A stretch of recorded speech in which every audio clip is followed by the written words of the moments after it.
नमस्कार, मैं रवीश कुमार। आप देख रहे हैं देश की बात 6 से 7। कानून की पढ़ाई की प्रवेश परीक्षा क्लैट के इम्तहान की तारीख 7 सितंबर से बढ़ाकर 28 सितंबर कर दी गई है। करीब 1,22,000 लॉ यूनिवर्सिटी के लिए 1 लाख छात्र क्लैट की परीक्षा देते हैं।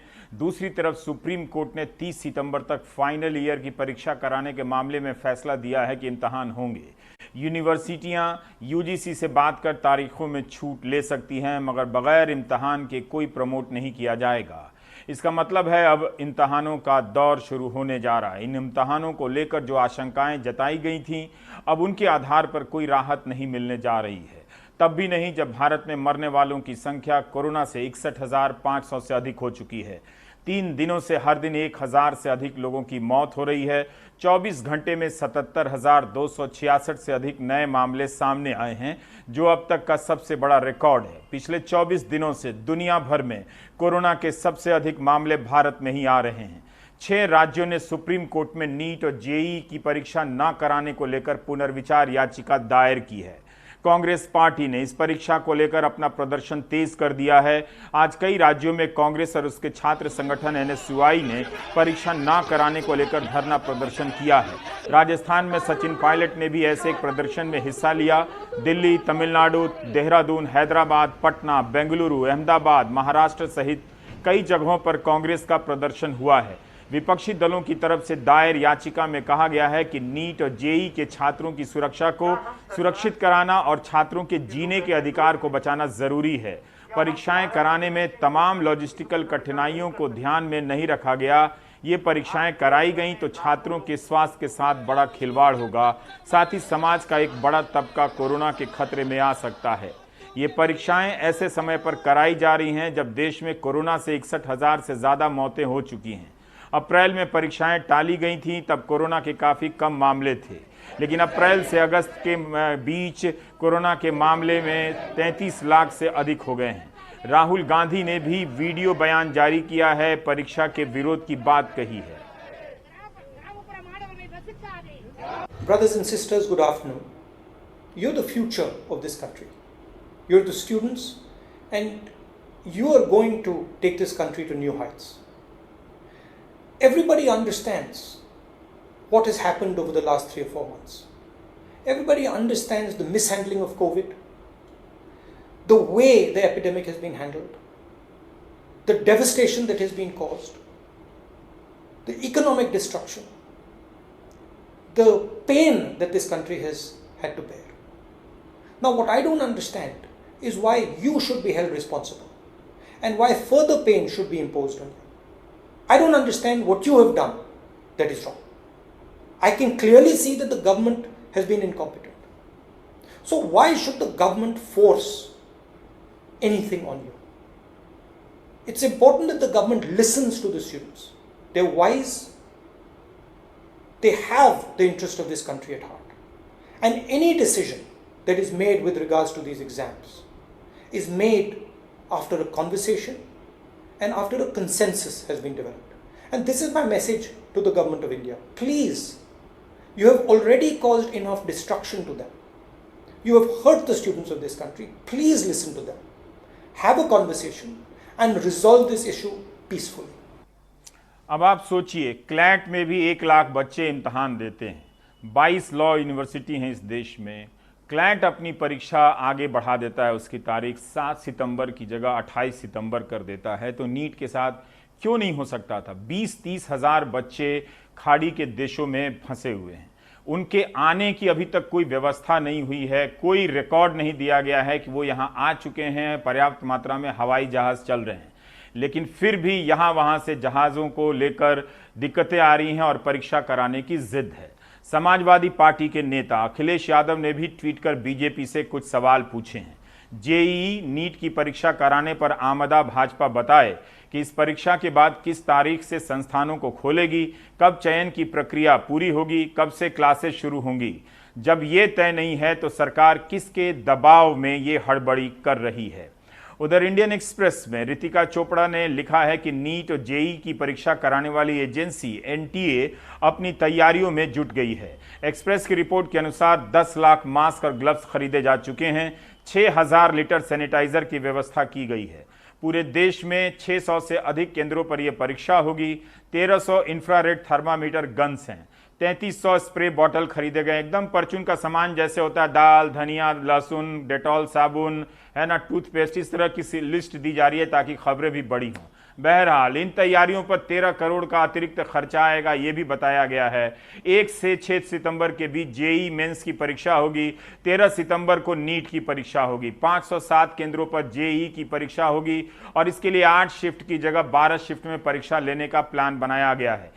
एक शिफ्ट में पहले 1,31,000 छात्र होते थे, अब 85,000 छात्र देंगे ताकि सामाजिक दूरी बनाई जा सके।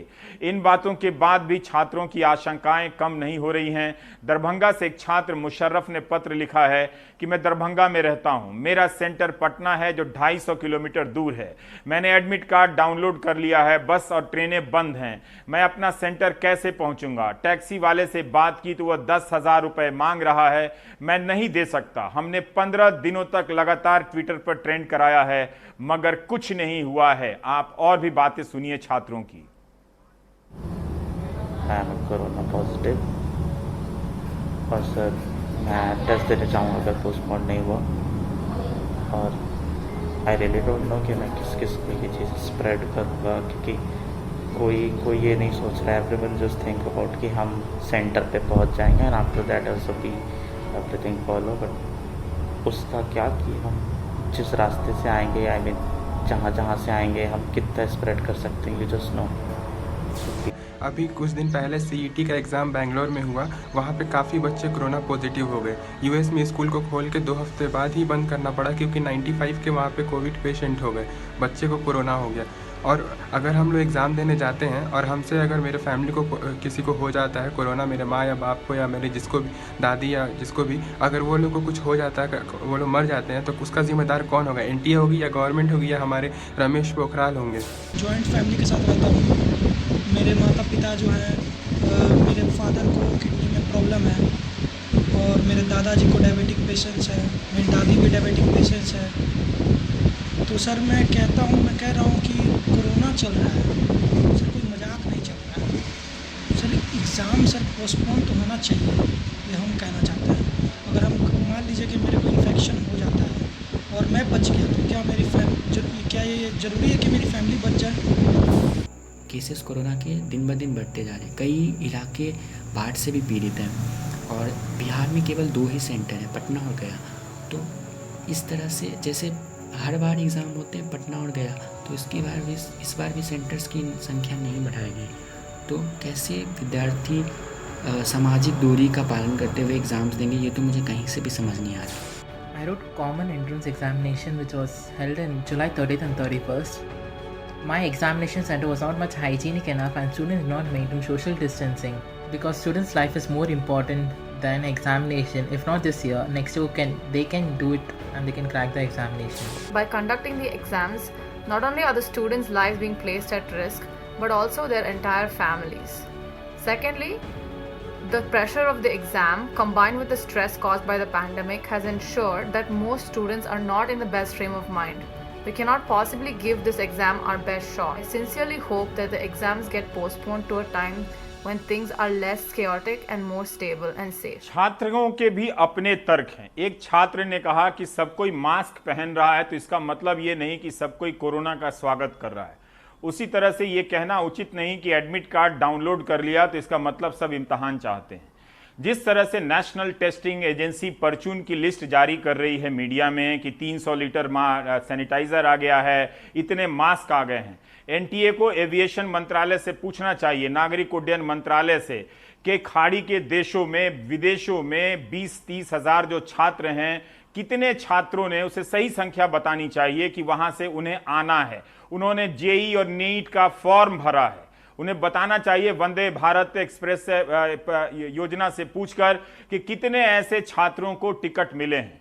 अगर इनमें से 10,000, 5,000 या जितने भी छात्र परीक्षा देने से वंचित होते हैं, क्या ये उनके साथ अन्याय नहीं होगा? जब इसी देश में कानून की प्रवेश परीक्षा 7 सितंबर की जगह 28 सितंबर तक टाली जा सकती है, क्लैट का इम्तहान 7 सितंबर की जगह अब 28 सितंबर को होगा, तो क्यों नहीं एनटीए इस परीक्षा की तारीख को बढ़ा सकता है? ऐसा क्या तूफान आने वाला है? कुछ दिन पहले इंडियन एक्सप्रेस में लिज मैथ्यू, हरिकिशन शर्मा ने एक रिपोर्ट की थी। अब हम बढ़ गए दूसरी खबर की तरफ। 11 जुलाई को भारत सरकार ने नौकरियों के लिए जो वेबसाइट लॉन्च की थी, उससे बहुत कम लोगों को नौकरियां मिली हैं। 40 दिनों में 69 लाख लोगों ने इस पोर्टल पर अपना नाम दर्ज कराया, लेकिन बहुत कम को नौकरी मिली। 14 अगस्त से 21 अगस्त के बीच देखा गया कि 7 लाख से अधिक लोगों ने पंजीकरण कराया है, मगर नौकरी मिली मात्र 691, हिंदी में 691 लोगों को। तो इस तरह से वेबसाइट लॉन्च का ढिंढोरा पीटा जाता है कि बड़ा भारी काम हो गया है, लेकिन रिजल्ट जब नॉर्मल आता है तब नहीं बताया जाता कि कुछ नहीं हुआ। 69 लाख प्रवासी मजदूरों ने पंजीकरण कराया, उनमें से 1,49,000 को काम की पेशकश हुई, मगर 7,700 ही ज्वाइन कर सके। एक्सप्रेस की रिपोर्ट के अनुसार अब आपको यूपी में भी एक ऐसे प्रयास का हाल बताने ले चलते हैं। यूपी सरकार ने एक योजना बनाई ताकि जिनकी नौकरी गई है और जो खोज रहे हैं उन्हें नौकरी मिल जाए। लक्ष्य था कि 20 लाख लोगों को नौकरी देंगे। किस आधार पर बना था पता नहीं। रोजगार मेला लगाया गया, लेकिन रवीश रंजन की पड़ताल बता रही है कि कहीं भी ज्यादातर जगहों पर देखा जा रहा है कि बेरोजगारों को नौकरी नहीं मिली, सिर्फ नौकरी की कागज पकड़ा दी गई है, कागज पकड़ा दिया है। तो कहीं पर रोजगार देने के नाम पर बेरोजगारों से पैसे भी वसूले गए हैं। हापुड़ के धौलाना में लॉकडाउन में नौकरी खो चुके बेरोजगारों को प्राइवेट गार्ड बनाने की कोशिश चल रही है। उत्तर प्रदेश सरकार के भर्ती मेले में आई इस कंपनी ने गार्ड के तौर पर सौरभ राणा को भर्ती कर लिया है, लेकिन सेना का फिजिकल दे चुके बीए पास नरेंद्र बाहर हो गए हैं। कारण, नरेंद्र के पास प्राइवेट सिक्योरिटी गार्ड की कंपनी को देने के लिए पैसे नहीं हैं। ये कंपनी देहरादून में महीना भर तक ट्रेनिंग देने के नाम पर 10 से 40 हजार रुपए तक इन बेरोजगारों से वसूल कर रही है। वहाँ से निकाल लिया गया, फिर अब बेरोजगार घर पड़े थे तो यहाँ पे देखा भर्ती चल रही, हम यहाँ पे आ गए सर। अच्छा जी। यहाँ पर क्या क्या आपसे पंजीकरण शुल्क के अलावा क्या बोला गया? पंजी शुल्क के अलावा बोला था कि वहाँ जाओगे तो 9,500 रुपये देने पड़ेंगे ट्रेनिंग शुल्क। अच्छा। जो ट्रेनिंग वहाँ पे ड्रेस मिलेगी, 1 महीने का खाना मिलेगा, जो भी ट्रेनिंग होगी वहाँ 9,500 रुपये देने पड़ेंगे आप। तो हैं आपके पास देने के? जी नहीं है अभी तो कहाँ से फिर लेकर? कहीं ना कहीं से इंतजाम करेंगे, घर थोड़े बेरोजगार पड़े रहेंगे सर। सर मेरे पास पैसे नहीं हैं। दूसरा जो यहाँ पे मांगा गया था मतलब पंजीकरण के लिए 350 रुपये, यहाँ पर वहाँ ट्रेनिंग में पहुँचने के बाद 9,500 रुपये जमा करने हैं। अगर सुपरवाइजरी के लिए आप करते हैं अप्लाई, ठीक है, तो क्वालिफिकेशन के हिसाब से तो वहाँ पे आपको 40,000 रुपये जमा करने होंगे पहले 3 महीने की ट्रेनिंग में। उसमें भी कोई सैलरी नहीं मिलेगी ट्रेनिंग के टाइम पे। तो सर अपने पास इतना पैसा नहीं है। इससे पहले ये कंपनी सहारनपुर बुलंदशहर में भी इसी तरह का कैंप लगा चुकी है। सुरक्षा गार्ड की शैक्षिक योग्यता हाई स्कूल फेल या पास आवश्यक है, लेकिन उससे भी जरूरी पैसे देने की उनकी क्षमता है। शायद इसी के वजह से यहाँ आए 70 बेरोजगारों में से 5 ने ही पैसे देने की हामी भरी है, बाकी सब बाहर हो गए हैं। सर रोजगार तो मिलता रहा है सर, 350 रुपये तो ये फॉर्म भरने के लिए नहीं पूरे में। और SIS की सिक्योरिटी है, पता नहीं परमानेंट है, लिमिटेड है, नहीं है। इसके लिए जब ट्रेनिंग सेंटर पे जाएंगे तो वहाँ पे 10,000 रुपये जमा करने कह रहे हैं। फेसबुक पे देखा था मैंने, इनका एडवर्टाइजमेंट चल रहा था तो उसमें देखा था जब मैं यहाँ पे आया। अच्छा, आपको कहाँ से पता लगा? मुझे मेरे दोस्त ने बताया था, उसने यहाँ से फ़ोटो भेजा था मतलब खींच के, ये लग रहा है ना पोस्टर, तनु भाई यहाँ पे भर्ती चालू है कल। बच्चे कुछ शिकायत कर रहे थे, उन्होंने बताया था कि भर्ती के नाम पे कुछ पैसे मांगे जा रहे हैं। इस विषय में हम इनसे बात करेंगे। अगर किसी बच्चे से कोई पैसा लिया गया है वो वापस करा दिया जाएगा। इस टाइम रोजगार देने की ज़रूरत है बच्चों को। हमने हापुड़ जिला सेवा योजन कार्यालय से जब पता किया तो हमें बताया गया कि अब तक 5 रोजगार मेला लगाकर निजी कंपनियों ने 291 लोगों को नौकरी दी है। लेकिन जब हमने सेवा योजन कार्यालय के सिलेक्शन लिस्ट में शामिल बीटेक पास श्रीराम से बात की तो पता चला कि उन्हें महज कागजी नौकरी ही मिली है। एक आदमी था, उसने मेरा पैसा भी ले लिया। अब वो कंपनी है एक्यूप्रेशर हेल्थ केयर सिस्टम, इसी सेवा योजना से जुड़ी हुई है। अच्छा। हाँ, वो कंपनी इसी सेवा योजना से जुड़ी थी। उसी के थ्रू मेरे को कॉल आया जॉब के लिए। उन्होंने मेरे से पैसा भी लिया। उसके बाद मुझे कहा कि आप ऐसे क्यों बोल रहे हैं, ऐसा क्यों बोल रहे हैं, आपको जॉब नहीं मिलेगा। ये वो बंदा मेरा पैसा लेके भी भाग गया और अपना नंबर भी बंद कर गया। लॉकडाउन में नौकरी गंवाने वाले बेरोजगार और प्रवासी श्रमिकों को नौकरी देने के लिए उत्तर प्रदेश सरकार हर जिले में रोजगार मेला लगा रही है। इसी के तहत अब तक 8,800 निजी कंपनियों ने पंजीकरण कराया है। सरकार का दावा है कि इससे 20 लाख लोगों को नौकरियां मिलेंगी, लेकिन कई जगह से निजी कंपनियों के पैसे लेकर भर्ती करने की शिकायत मिल रही है। अभी रिसेंटली कुछ हमने सुना था, लखनऊ से हमारे पास आदेश आए थे, तो उसके थ्रू हमने 2 कंपनियों पे कार्रवाई करी थी, उसे ब्लैक लिस्ट कर दिया था, उससे रजिस्ट्रेशन अब नहीं हो रहा है उनका। तो अब उनको हम लिस्ट प्रोवाइड नहीं करते बेरोजगारों की, पहले हम करते थे। तो इस तरीके से होती है कार्रवाई, ऐसा नहीं है। सेवायोजन कार्यालय में ऑनलाइन पंजीकरण कराने वाले बेरोजगारों को अपना मोबाइल नंबर समेत कई जानकारियां देनी होती है। अब इस डाटा से कई फर्जी कंपनियां बेरोजगारों से नौकरी देने के नाम पर पैसा भी मांग रही हैं। बेरोजगारों को रोजगार देने की ये योजना शानदार है, लेकिन कई कंपनियां रोजगार देने के नाम पर बेरोजगारों से पैसा वसूल कर अपना धंधा चमकाने के फिराक में ज्यादा नजर आ रही हैं। इसी के चलते इन कंपनियों पर लगाम कसने की जरूरत है। साथ ही बेरोजगारों के डेटा को सुरक्षित रखना भी उत्तर प्रदेश सरकार के लिए दोहरी चुनौती है। हापुड़ से मोहम्मद कैफ और अदनान के साथ रवीश रंजन शुक्ला, एनडीटीवी इंडिया। कितनी ज़रूरी ये रिपोर्ट है। आपके ही बच्चों को सपने दिखाए जाते हैं और नौकरी के नाम पर किस तरह से नौकरियां दी जा रही हैं, अभी से आप समझ लीजिए। वैसे ही करोड़ों लोग सड़क पर आ चुके हैं। आपने सुना होगा जब तालाबंदी लगी थी तब कहा गया था कि जो निर्माण क्षेत्र के मजदूर हैं उनके कल्याण के लिए एक कोष बना हुआ है, उस पैसे से उनके खाते में पैसा दिया जाएगा। सरकारें दावा करती हैं कि दिया भी गया है। जैसे उत्तर प्रदेश सरकार हर दिन ट्वीट करती है कि 17 लाख से अधिक निर्माण क्षेत्र से जुड़े मजदूरों को 2 किश्त में पैसे दिए जा चुके हैं। पर इसका ऑडिट कैसे करेंगे आप? कैसे जानेंगे कि किसके खाते में पैसा गया है या नहीं गया है? कोई पब्लिक डॉक्यूमेंट उपलब्ध नहीं है कि हम और आप जाकर उसके नंबर से चेक कर सकें कि आपके खाते में 1000 रुपये आए या नहीं आए। दिल्ली में एक ऐसी व्यवस्था बनाई गई है। वो क्या व्यवस्था है, शरद की ये रिपोर्ट देखिए। तिमारपुर के दिल्ली सरकार के स्कूल में निर्माण क्षेत्र के मजदूरों जैसे पेंटर, बेलदार, बढ़ई आदि का रजिस्ट्रेशन चल रहा है। तिमारपुर के इंदिरा बस्ती में रहने वाले राजकुमार इलेक्ट्रिकल फिटिंग का काम करते हैं। पहली बार रजिस्ट्रेशन करवाने आए हैं। पहले कभी न रजिस्ट्रेशन करवाया और न जानकारी थी। अब उम्मीद है कि इससे फायदा होगा। सरकार गवर्नमेंट दिखी है कि अभी गरीब आदमियों की हेल्प कर रही है। 5-5 हज़ार रुपये। सर हम अनपढ़ आदमी हैं, अगर 5,000 रुपये भी हमारे घर में आ रहे हैं तो हमारा 1 महीने का राशन चल जाता है बच्चों में। दरअसल लॉकडाउन के दौरान दिल्ली सरकार ने करीब 40,000 रजिस्टर्ड निर्माण मजदूरों को अप्रैल और मई में 5-5 हज़ार रुपए की मदद की। इसलिए भी मजदूर अब रजिस्ट्रेशन करवाने में खासी दिलचस्पी दिखा रहे हैं। रामस्वरूप पेंटर हैं। 2016 के बाद अपना रजिस्ट्रेशन रिन्यू नहीं करवाया था। इस चूक के चलते 10,000 रुपए की जो मदद मिल सकती थी वो नहीं मिली। रिन्यू नहीं कराया सर, कुछ फायदा नहीं मिल रहा था। अच्छा, और अब क्यों रिन्यू करवा रहे हैं? गवर्नमेंट कुछ खर्चे के लिए पैसे दे रही है, लॉकडाउन में लगा था जब से। मजदूरों की इस भीड़ में जयप्रकाश भी मिले, जो 10,000 रुपए महीने की मार्केटिंग से जुड़ी नौकरी करते हैं, लेकिन इन दिनों 5,000 रुपए महीने भी नहीं मिल पा रहे। इसलिए मजदूर के तौर पर रजिस्ट्रेशन कराने आए हैं। तो देखो, लेबर क्लास में तो हम लोग भी आते ही हैं। 10,000 रुपये की सैलरी हमारे से ज़्यादा है भी नहीं।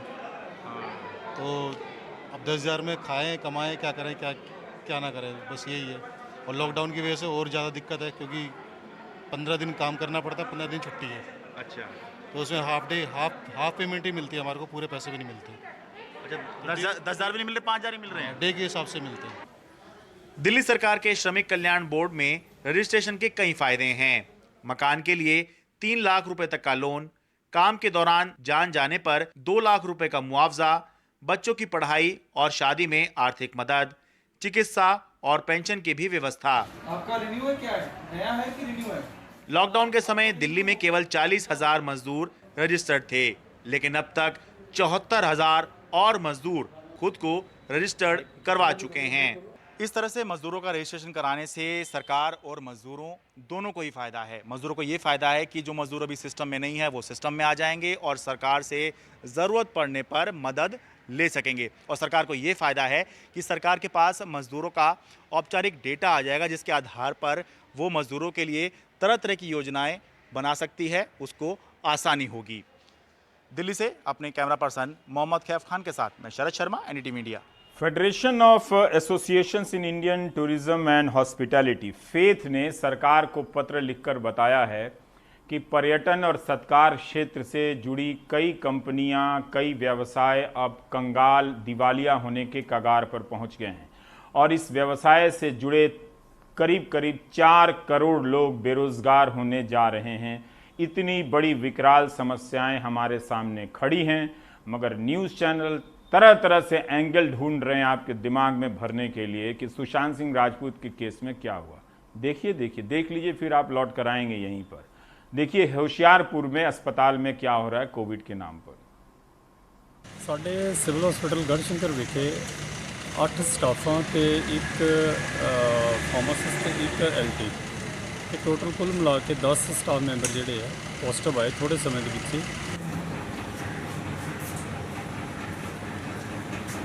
ਇਹਨੂੰ ਸੈਨੀਟਾਈਜ਼ ਕੀਤਾ ਜਾਵੇ, ਇਹਨੂੰ ਸਹੀ ਤਰ੍ਹਾਂ ਰੱਖਿਆ ਜਾਵੇ ਤਾਂ ਕਿ ਸਾਡੇ ਤੋਂ ਲੋਕੀ ਜਿਹੜੇ ਟ੍ਰੀਟਮੈਂਟ ਲੈਣ ਆਉਂਦੇ ਆ ਉਹ ਕਿਤੇ ਕਰੋਨਾ ਪੋਜ਼ਿਟਿਵ ਨਾ ਹੋ ਕੇ ਜਾਣ।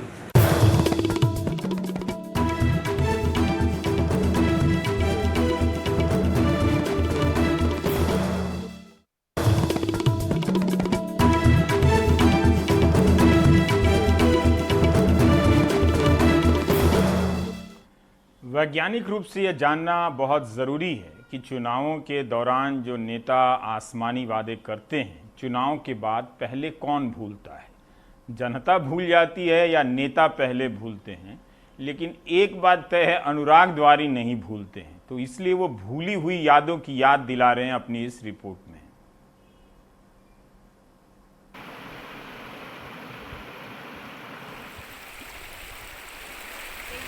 जल्दी इलाज होना चाहिए।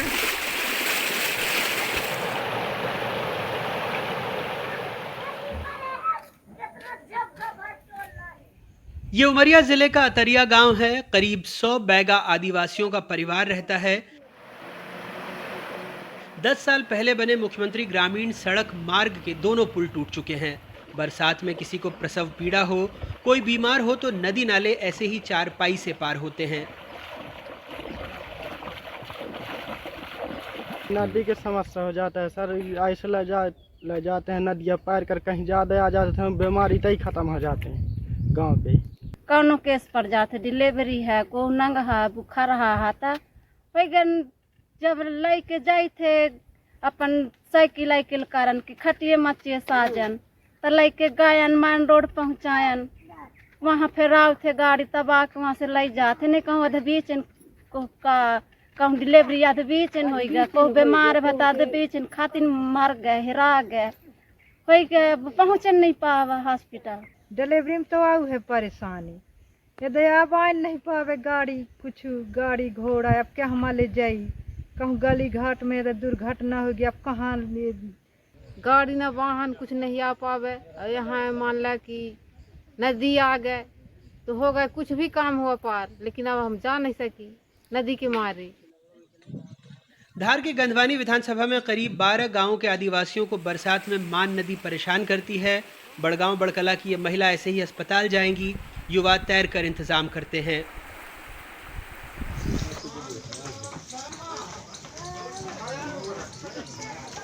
अब ऐसे मसलों पर सरकारी प्रतिक्रिया से बेहतर आपको लोगों की प्रतिक्रिया दिखाते हैं। छतरपुर जिले की चांदला विधानसभा सीट से बीजेपी विधायक टिकरी गांव की सड़क देखने पहुंचे तो गांव वालों ने विधायक जी को कीचड़ भरी सड़क पर पैदल निकलने पर मजबूर कर दिया।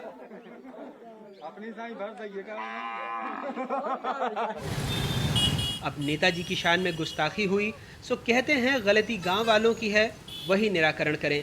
कीचड़ है लेकिन कीचड़ वही कीचड़ है जो उनका घूरा से बंद करके जो गोबर डालते हैं घूरा डालते हैं वही बंद करके वो जाकर के कीचड़ बन जाता है। और जहाँ पे घूरा डालने से पानी का भराव भी बना हुआ है, एक जगह भरा हुआ बहुत सारा पानी, वो घूरा डालते हैं, नाली से निकल नहीं पाता है। कैसे निराकरण होगा? निराकरण वहाँ की जनता है, वो खुद निराकरण अपना करे। पहले वो घूरा हटवाए या घूरा हटवा दें, हम तो घूरा फिर से डालें ना, ये निराकरण हम कर सकते हैं। लेकिन जनता को ही समझदार और जनता को रोड बनी हुई है, सीसी रोड। अभी हाल ही में केंद्रीय सड़क परिवहन एवं राजमार्ग मंत्री नितिन गडकरी ने मध्य प्रदेश की 50 विधानसभाओं से गुजरने वाली 1361 किलोमीटर लंबी 45 परियोजनाओं का शिलान्यास किया है, जिसमें लगभग 11,000 करोड़ रुपए का खर्च आएगा। हालांकि राष्ट्रीय राजमार्ग होंगे गांव, मजरे, टोले मुंह तकेंगे।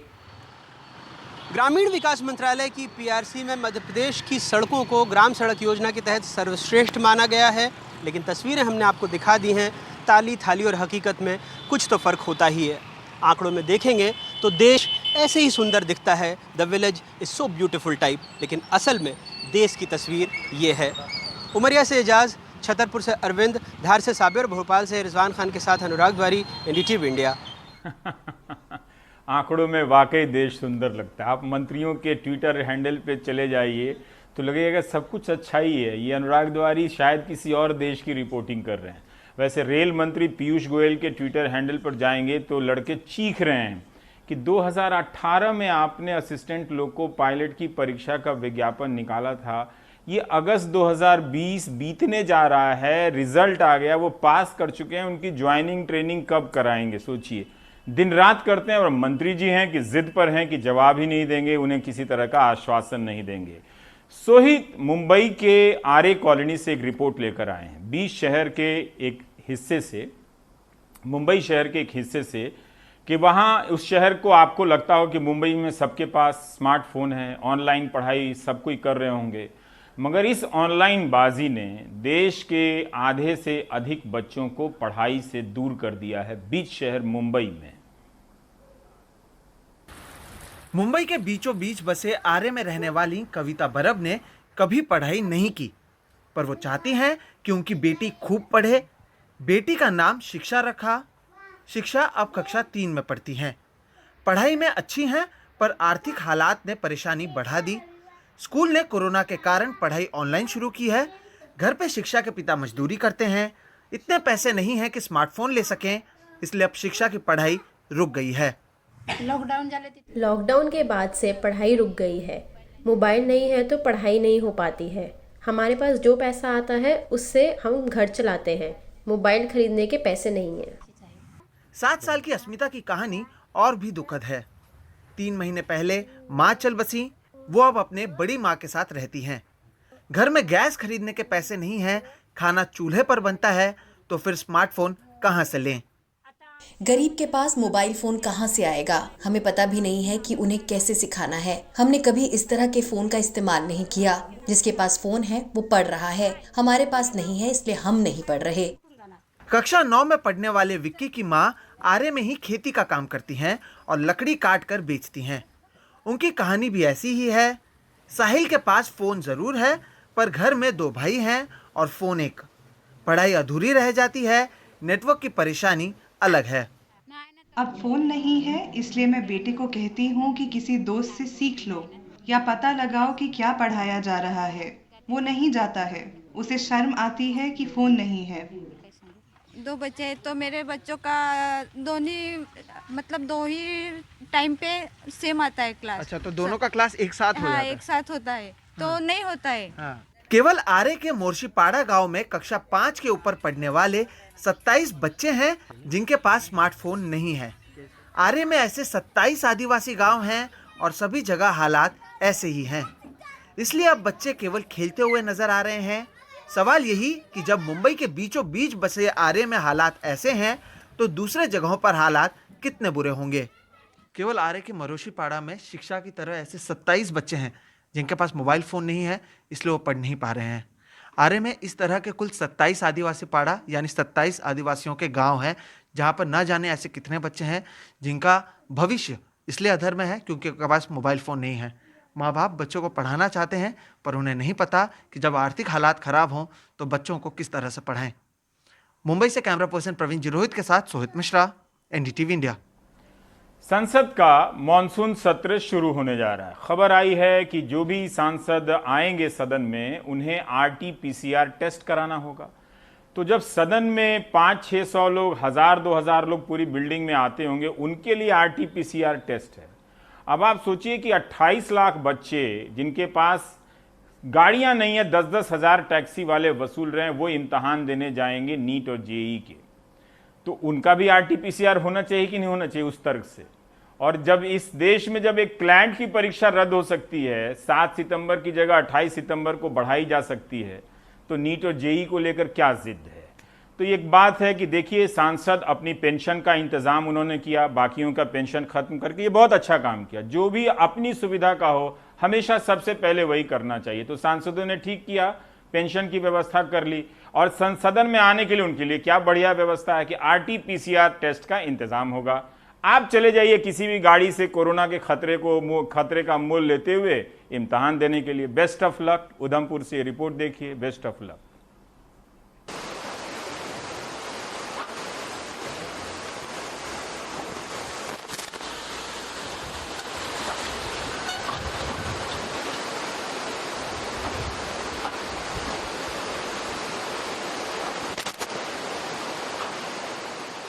काफ़ी ज़्यादा है, जिसका बहाव जो है वो देखने को मिल रहा है, क्योंकि कंटिन्यू 3 दिन से ये बारिश चल रही है और ना जाने कब तक होगी। अगर इस तरह से रही तो काफ़ी बढ़ भी सकता है जी।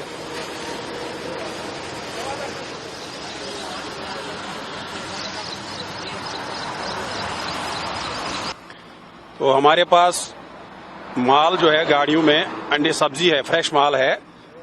तो हम लोगों को फ्रेश माल में बहुत सी परेशानियां है। एक तो अगर रास्ता ज्यादा देर बंद रहा तो माल की बहुत खराबी हो जाती है। हम तो कम से कम 4 दिन से यहाँ खड़े हैं इस टाइम।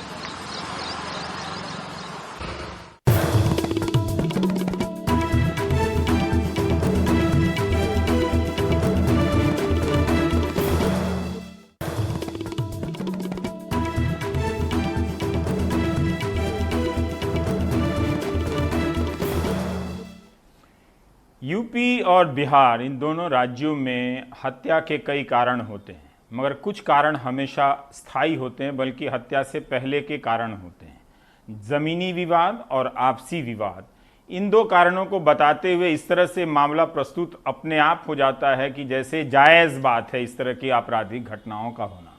बनारस में के जैतापुर में आज इसी तरह की दिन दहाड़े घटना हुई है, गोलियां चली हैं। अजय सिंह की रिपोर्ट देखिए। सड़क पर पड़ा ये शव वाराणसी में कानून व्यवस्था की हालात की गवाही दे रहा है। मोटरसाइकिल सवार 2 लोगों ने दिन दहाड़े गोली मारकर इसकी हत्या कर दी और हत्या के बाद आराम से इस भीड़ भाड़ वाले इलाके से चले गए। पुलिस के पहुंचने तक शव सड़क पर पड़ा रहा। बाद में मृतक के परिजनों ने सड़क जाम कर अपना रोष दिखाया।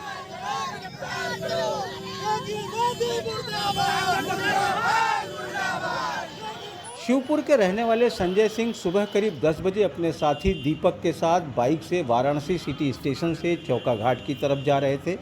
इसी बीच चौका घाट पानी टंकी के पास पीछे से आए बाइक सवार 2 युवकों ने संजय की बाइक को साइड से टक्कर मारकर गिरा दिया। इससे पहले कि संजय कुछ समझ पाते, एक बदमाश ने ताबड़तोड़ फायरिंग शुरू कर दी। अचानक हुई इस अंधाधुंध फायरिंग में संजय और दीपक के साथ पास से गुजर रहे ट्रॉली चालक वाल्मीकि को भी गोली लग गई, जिससे उसकी मौत हो गई। 2-3 लोग आए थे बुलेट से पहले से वहाँ खड़े थे। अच्छा। जो कि वो शायद उनको निशाना बनाए हुए थे, संजय जी नाम उनका था। अच्छा। उनको निशाना बनाए हुए थे और हमारे फूफा जी उधर से माल लेके आ रहे थे, उनको गोली चलाए हुए हमारे फूफा जी को लग गई है। और वहाँ पे उनको तो नहीं मालूम कि जो मोहल्ले के नहीं थे, उनको मोहल्ले के लोग जानकर अपना देखे होके तो वहाँ बताए, तो हमने माना कि उनको गोली लगी है। वारदात के बाद बदमाश जिधर से आए थे उधर से ही चले गए, लेकिन ये पूरी घटना सीसीटीवी में कैद हो गई। मौके से कुछ कदम दूर ही पुलिस चौकी है। पुलिस के बड़े अफसरों को घटना की वजह पुरानी रंजिश लगती है। 10:30 के आसपास घटना है। 2 लड़के जा रहे थे, बाइक पर जा रहे थे। उसके पीछे एक बाइक आती है, उसमें 2 लोग सवार थे। उन्होंने उनके ऊपर फायर किया, जिससे जो उसमें पीछे बैठा हुआ था उसकी डेथ हो गई। और एक व्यक्ति जो वाल्मीकि गौड़ यहाँ से निकल के जा रहा था, हाथ में खड़ा था, उसको गोली लगी, उसकी डेथ हो गई है। वाल्मीकि गौड़ की डेथ हुई है और जो चला रहा था वो इंजर्ड है, उसका नाम भी दीपक गौड़ है। अभी केवल जानकारी हो पाई है। प्रथम दृष्टया ये एनिमिटी का मामला मालूम पड़ रहा है। क्या एनिमिटी एग्जैक्टली, तो बहुत जल्दी इसका मालूम हो जाएगा, फिर आपको बताया जाएगा। दिन दहाड़े गोली चली, इस गोलीबारी में 2 लोगों की मौत हो गई। लिहाजा पुलिस तो अब अपना काम करेगी ही, लेकिन जिस दुस्साहसिक तरीके से इस घटना को अंजाम दिया गया वो बताता है कि उत्तर प्रदेश में इन दिनों बदमाश पुलिस से कितने बेखौफ हो गए हैं। वाराणसी से अजय सिंह, एनडीटीवी इंडिया। क्या ही कहा जाए, जब यूपी में 5 अगस्त को नए भारत का उदय हो ही गया है तो अब इन सब चीज़ों पे कहकर क्या अपने आप को दुखी करना है। राजनीतिक खबरें देखते हैं। मध्य प्रदेश की 27 सीटों पर होने वाले विधानसभा उपचुनावों के लिए बीएसपी ने 8 सीटों पर उम्मीदवार घोषित कर दिए हैं। बीएसपी उपचुनावों के लिए उम्मीदवार घोषित करने वाली पहली पार्टी बन गई है। ग्वालियर चंबल के इन 8 सीटों में ज्यादातर में 2018 में बीएसपी प्रत्याशी दूसरी पोजीशन पर रहे थे। जीएसटी को लेकर राजनीति की शुरुआत हो गई है। छत्तीसगढ़ के मुख्यमंत्री भूपेश बघेल ने वित्त मंत्री के लोन लेने के विकल्प पर कहा है कि जब सेस केंद्र जमा कर रहा है तो लोन भी उसको ही लेना चाहिए। एनडीटीवी से बातचीत में उन्होंने कहा कि यदि राज्यों ने लोन ले लिया और 2022 के बाद लोन नहीं पटा तो वो भार राज्य सरकारों पर ही आएगा। उन्होंने कहा कि लोन लेने की जिम्मेदारी केंद्र सरकार उठाए, राज्यों पर न छोड़े।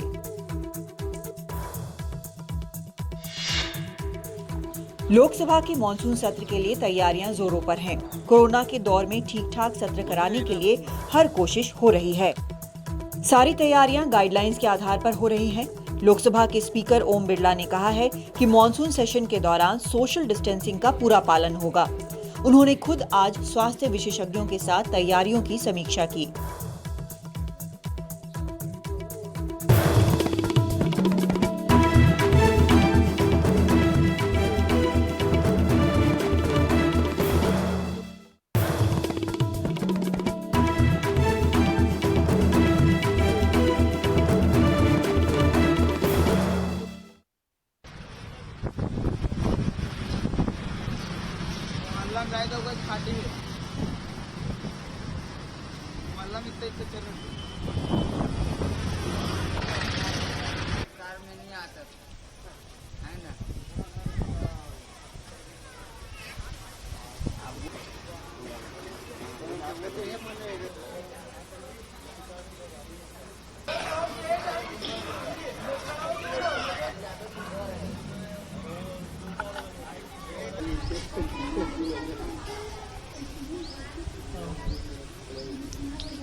असम में लव जिहाद का मामला आ गया है क्योंकि चुनाव आ गया है और इस बार लव जिहाद जो है वो टीवी सीरियल से आ रहा है। रतनदीप की ये रिपोर्ट देखिए। এইখন ঘৰত থাকিবলৈ হলে তাই মোৰ শৰ্ত মানি চলিব লাগিব আৰু প্ৰায়শ্চিত কৰোৱা কৰোৱা। एक प्राइवेट चैनल पर 6 जुलाई से चल रहे सीरियल बेगम जान पर अब पाबंदी लगा दी गई है। हिंदू जागरण मंच, 2 और संगठनों और एक शख्स ने इसे लेकर Kamrup district content monitoring committee में शिकायत की। 1995 के cable television network regulation act के तहत ये कमेटी बनाई गई है। बेगम जान सीरियल है, उसका जो कहानी है वो जो हमारा भारतीय संस्कृति, असमीज जो संस्कृति है, इस संस्कृति के आधार उसका कहानी नहीं था। ब्राह्मण समाज का इतना कुरीति नीति दिखाया है पूरा असमीज समाज में कि यहाँ लाभ जिहाद का इतना बड़ा ये हो रहा है, जिसमें वो मुसलमान इसका इतना ये हो रहा है, तो उसका ये सीरियल से वो भी प्रभावित हो रहा है। ये सीरियल एक हिंदू लड़की के बारे में है जो समाज के दुश्मनों से लड़ती है और एक मुस्लिम नौजवान से उसकी दोस्ती हो जाती है। लेकिन अब इस सीरियल पर गुवाहाटी के पुलिस कमिश्नर के 24 अगस्त के आदेश के तहत रोक लगा दी गई है। जिला स्तर की मॉनिटरिंग कमेटी में इस पर विस्तार से चर्चा हुई, जिसके 10 सदस्य हैं। ये तय किया गया है कि इस पर 2 महीने के लिए रोक लगा दी जाए क्योंकि ये डर है कि इससे शांति पर असर पड़ सकता है और सरसरी तौर पर ये आरोप सामने आए हैं कि इससे समाज के एक तबके की भावनाएं आहत हो सकती है। Section of the society. TV channel को मॉनिटरिंग कमेटी की तरफ से कारण बताओ नोटिस जारी किया गया है। चैनल कोर्ट जा सकता है। It is not on love. It was not on love or anything to do with love jihad. It was just इसका लव जिहाद से कोई लेना देना नहीं है। ये एक हिंदू लड़की के बारे में है जो एक मुस्लिम बस्ती में परेशानी में पड़ जाती है और एक मुस्लिम लड़का उसकी मदद करता है। हमारी लीगल टीम इस बारे में विचार कर रही है। ये पहली बार हुआ है कि इस तरह की कोई कार्रवाई की गई हो। हमको इस सीरियल में कोई भी बात किसी धर्म के खिलाफ नहीं लगती है। regarding the serial लेकिन गुवाहाटी पुलिस ने बेगम जान की एक अभिनेत्री की शिकायत पर अब तक कोई ध्यान नहीं दिया है। इस अभिनेत्री को सोशल मीडिया पर ट्रोल किया जा रहा है, बदसलूकी की जा रही है और धमकियां दी जा रही हैं। उसे एसिड फेंकने और रेप तक की धमकियां मिल रही हैं। मुझे प्रशासन पर, कानून पर पूरा भरोसा है। जो वो सोशल मीडिया पर कर रहे हैं वो एक तरह से जुबानी रेप ही है। आजकल के दिनों में ये चलन हो गया है कि सोशल मीडिया पर कलाकारों को इस तरह से परेशान किया जाए। ये दर्दनाक है। पुलिस की बात माने तो उनका ये दावा है कि अभिनेत्री द्वारा दायर किए गए मामले पे छानबीन अभी भी चल रही है। बेगम जान को अभी फ़िलहाल बंद रहना पड़ेगा, मगर जो सबसे बड़ी बात है ये है कि असम में अब ये देखा जा रहा है कि धर्म, राजनीतिक राय और आलोचनाओं के ऊपर इंटॉलरेंस बढ़ रहा है और आगे आने वाले दिनों में ये बहुत गंभीर विषय बन सकता है। गुवाहाटी से रत्नदीप चौधरी, एनडीटीवी इंडिया। देश की बात की इन रिपोर्ट को देखते हुए क्या आपको देश कुछ समझ में आता है? छोड़ दीजिए केमिस्ट्री का सवाल। ये भोजपुरी की एक किताब है, भोजपुरी लोक साहित्य कृष्णदेव उपाध्याय जी ने लिखी है। किसी ने मुझे ज़रूर दी होगी, तो मैं ब्रेक में पढ़ रहा था तो इसमें पता चला कि जो शादी के गीत होते हैं, कन्या पक्ष की तरफ से भोजपुरी में 22 गीत हैं और वर पक्ष की तरफ से 16। चिंता मत कीजिए, मैं यहाँ मटकोड़ और चुमावन का गीत नहीं गाने जा रहा हूँ, लेकिन हाँ, एक बचपन की यादें भोजपुरी भाषी के लिए, बचपन में लोरी की जो गीत है वो पढ़ रहा हूँ। घुघुआ माना उपजे घाना, सबको याद आ जाएगा, देखिएगा। घुघुआ माना उपजे घाना, घुघुआ माना उपजे धाना, सॉरी नजर उम्र हो गई है ना मेरी। घुघुआ माना उपजे धाना, एही मुँहे अइले बबुआ के मामा, नाक दुनो धई के छेदा दिले काना, ओही में पहिरा दिहले सोने के बाना। घुघुआ माना उपजे धाना। माएँ बच्चों को सुलाती थी तो गाना गाती रहती थी। जिस तरह से पूरी जनता को सुशांत सिंह राजपूत की कवरेज का अफीम देकर सुला दिया गया है। आप देख रहे थे देश की बात 6 से 7। नमस्कार।